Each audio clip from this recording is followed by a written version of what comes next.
First love. Hello ladies and gentlemen, this is Panzer here, and today I'm taking a look at Space Engineers. The question I'm going to answer for you today is it any good? And this is an interesting one, because the game is not yet complete yet. So, what is Space Engineers? Well, it's a 3D sandbox game in space, using physics-based sort of boxes. Just imagine Minecraft in space with proper physics, and you kind of get the idea, because that's kind of what the game is about. Now, before I jump into a game, I just want to draw your attention to one particular thing, and that is the graphics options, which, like a lot of games have been coming out recently, for some reason, they do have this tendency to create just the sort of low, medium, and high sort of graphics slider, and I don't entirely know exactly why they would do that, because having played this game for quite a while now, I've actually noticed there are some cases where the frame rate just tanks for absolutely no reason at all, and I would like to know, maybe whether there's a particular setting that I should turn down or turn off. Maybe that's not working for me and that I should do that, but I just can't do it because I don't know what each setting actually does. So thankfully, I don't have those kind of situations very often, but, whatever. The game is not finished yet, so, these things could all be changed in future. But all this aside, the game is actually still very good, and I'm gonna show you exactly why in just a sec. So we're gonna jump into a game here. Just gonna name it Custom World, because I'm boring like that.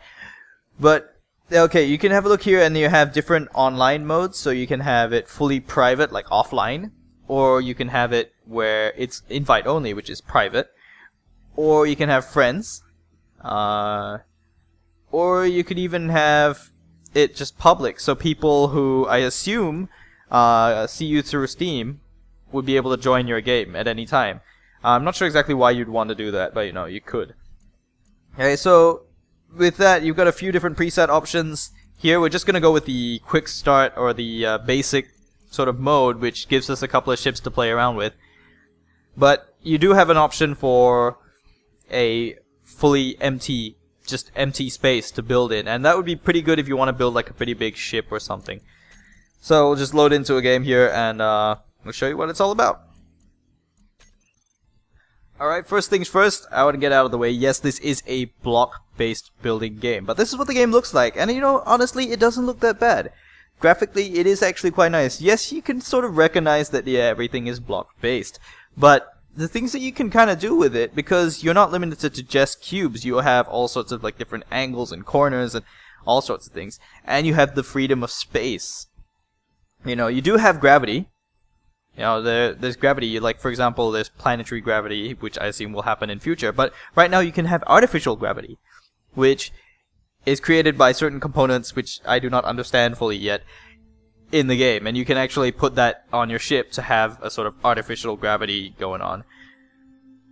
And so you can see right here, I'm this little astronaut looking character, and that's the space engineer trope, haha. That's actually where I can actually run around or on foot, or I can activate a jetpack and fly around. And that's going to be really useful, because when you're building ships and things, you actually kind of want to do that, because you need the whole freedom of movement, and it's good that you have that. Now, there is proper physics simulation in this game. This is not just like faked in any way. This is actual properly calculated physics. So you'll see as I'm flying around down here with my jetpack, you'll notice that I don't seem to stop immediately when I turn around. In fact, every movement I do with the mouse is a thruster movement. So now apply that logic to a ship, which is a lot bigger and a lot heavier, and every movement that I do with the mouse is a thruster movement. Now you can see what's going on. So let's actually get into a ship, and I'll show you what's going on with that, because that actual movement, you need the thrusters to sort of be balanced and everything. So this is the ship and what it looks like, and you can see it's sort of moving around, and the way it moves is all based on the inertia and the mass and all that of the ship, as well as the individual thrusters. So how many thrusters you use, whether the big ones or small ones, and where you place them will affect the actual handling of the ship. It is proper physics simulation. It's very, very nice and very cool looking stuff. And there's full collisions and things. So, well, before I get on to the interesting part and show you how, like, you can actually crash the ships into each other and do some proper damage, I'm going to show you exactly how you build these things first. You know, you gotta build them before you wreck them. So, this is the actual building. You'll notice that you have two different types of ships, and you've got stations that you can build. Now, you've got large ships, and then you've got the small ships, right? The small ships will be things like fighters, you know, little cargo or utility ships, and the large ships, of course, will be like your cruisers, freighters, battleships, carriers, or whatever you want to build, you know, giant cafeterias, you know, something like that. You can build whatever you want. But you'll see how exactly they create the different scales, because obviously if you have smaller blocks, you can get more detail. But it'll take forever to build something that's really big. So what they've done is, for large ships, you have these big blocks. In fact, it's the same for stations. The blocks are a lot bigger. Now you see, if I bring this cube over to the small ships over here, you'll notice that, hey, the block actually gets smaller. That is a thing. So that's actually how they keep things to scale, is that they have scaled the blocks differently for big and small ships. And it's intelligent. It will detect whether you're looking at a small block or a big one, and it'll adjust the blocks accordingly. So, how do you actually build ships? Let's see, we'll go and build a large ship over here. And what it does is, where I'm looking right now, it'll put this block right here. And from there, I can actually place blocks down, just like how you would in every other block building game. The difference is, if I want to build something really big, you can probably imagine that it's going to take a really long time, because I'm going to be building something block by block. This game has a really nice control mechanic, which I think every other game that has sandbox building should have, because I'm an impatient person. Look at this. If I click and I hold down control at the same time and I drag across, I can actually create a line of blocks. Look at that. Alright, if I release, it's going to create that block, like that entire line.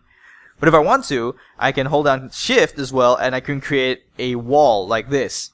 So you can see I can create, like, it looks almost like a Borg cube as well as, like, you know, this kind of thing. I can create that in just a few clicks because, well, it's a lot faster, and I think every other game should have this, because it's just makes building so much easier. You know, I would love to make all sorts of elaborate creations if it just wasn't so tedious to do. So this is actually a really welcome addition to the game. So now you look at it like, okay, I've built my ship. You know, what do I do? Well, let me show you. Okay, once I go into the interior of this ship, right?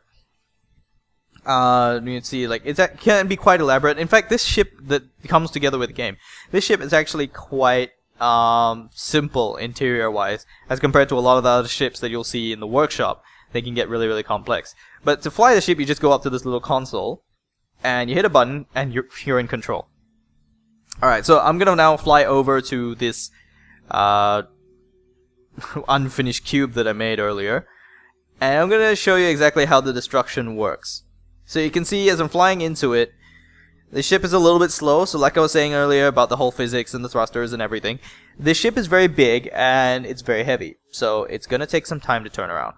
So you can see while I'm moving the mouse like this, it's not because my sensitivity is really low. It's not to do with that. It's actually to do with the fact that the sensitivity of your controls is due to the actual sensitivity of the ship. So if you have a really maneuverable ship with lots of thrusters, or it's really light, you'll imagine that the slightest movement of your mouse is going to make it move a lot more, as compared to this big ship, which is going to take forever to turn.